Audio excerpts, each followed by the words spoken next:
Augmentations are superhuman abilities you gain by programming the nanomachines attached to JC cells to perform specific tasks. They are permanent ability choices that can be upgraded but not swapped out. Your choice is permanent. Now, the augs are more balanced and thought out than the skills are, but there's still a few duds. So let's take a look at them.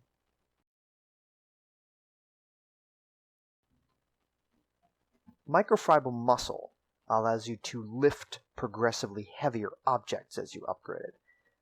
The large metal crates you see scattered about are designed for characters with this aug, and it allows for higher ladders to be formed by stacking these boxes, allowing you to access otherwise inaccessible areas. It's pretty utilitarian, and the only real reason to pick the strength aug, the combat strength aug, is if you're doing a melee build and you're going for maximum damage so that even bots can be easily killed with a melee weapon, which is a fair strategy if you're going for that, but it's specifically for melee characters. If you're not doing a melee build, you're better off going with microfiber muscle.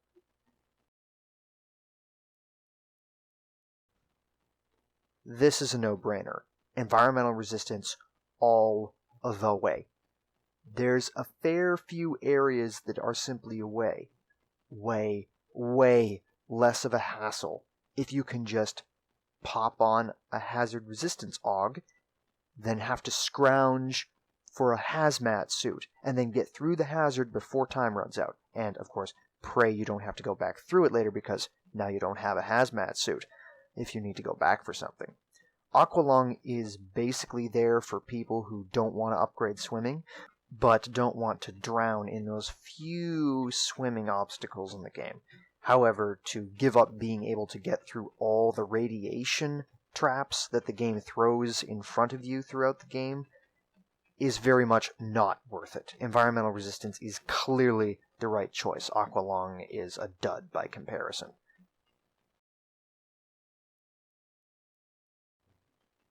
The only significant threat to your bioenergy that the EMP shield would possibly be worth getting for are EMP grenades, which the AI simply doesn't seem to grasp how to use despite possessing them, and spider bots, whose attacks drain your bioenergy. The number of enemies who use guns, however, vastly outweighs the number of spider bots in the game. So, again, clearly a ballistic protection is the right choice here. The spy drone is an ungodly slow, awkward thing to move around, and for that matter is ridiculous because enemies can't see it despite how absolutely huge the thing is. And honestly, this thing drains your energy so quickly, you might as well just turn the cloak aug on and look around yourself. It's way simpler and way faster. It can also take out bots with an EMP blast, it must be noted, but the amount of energy that you're going to spend per bot is questionably high.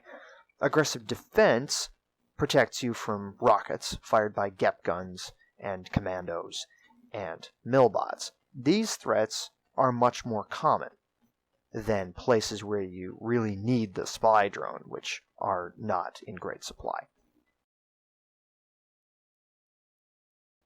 This one is a toss-up, as all augs really should be. Speed lets you get places you normally can't jump to, and also lets you quickly run from or towards enemies if you're doing a melee attack, while Run Silent lets you remain undetectable while running at full speed.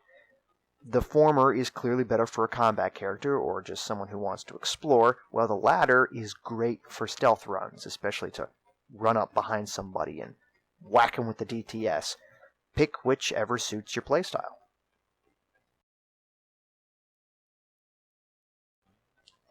Is this even a serious choice? Like, what were they thinking when they made this one? There are so few enemies that do energy attacks in Deus Ex that there is no universe where an aug like Energy Shield is superior to an aug that lets you regenerate your health. So I think we have a clear winner here.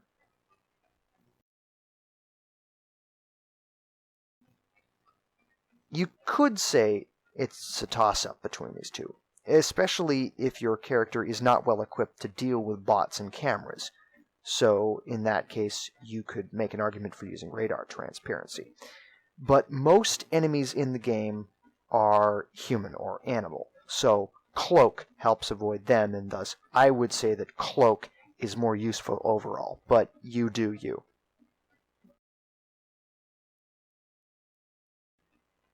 This is also a balanced choice. Targeting negates the need to, master weapons skills and helps with your otherwise atrocious accuracy, while vision enhancement lets you see through walls. Again, a combat versus stealth character choice. Pick whichever one suits your fancy.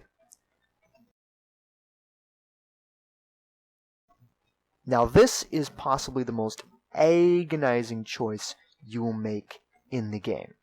This is a tough one. The power recirculator reduces the energy drain of any augs you have active while the power recirculator is on, and the power recirculator uses barely any energy itself. This makes a great complement to players constantly using energy drainers like the cloak or the spy drone or ballistic protection or to some extent the leg augs.